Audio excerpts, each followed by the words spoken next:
Good morning sa lahat. Nandito na naman tayo sa ating palayan sa ngayon. Nag-apply tayo ng organic na foliar at saka insect repellent. Yan ang tangke natin. Tayo lang mag-isa. Makakaya lang natin to dahil 10 tangke lang to. Ayan. Triple 2, 45 days old sa ngayon.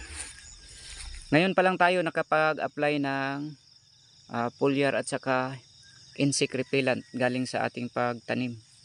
Nakaka-save tayo sa gasto natin sa pang-spray dahil ngayon pa lang tayo nakapag-spray.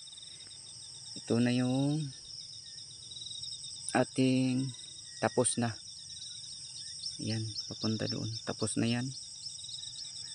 Dito na lang. Ayan. Hanggang doon sa may puno ng lumbia.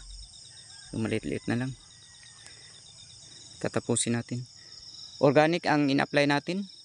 Walang problema to sa ating pangkonsumo dahil organic. At saka safe tayo na mag-a-apply. Kahit na hindi pa tayo maliligo pagkatapos magkain, kahit na magkamayan, okay lang. Dahil organic.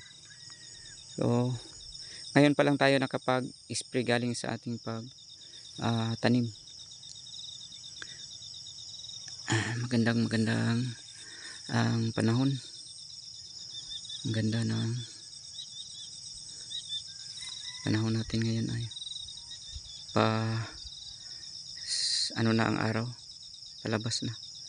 Thank you for watching. God bless sa lahat. Happy farming.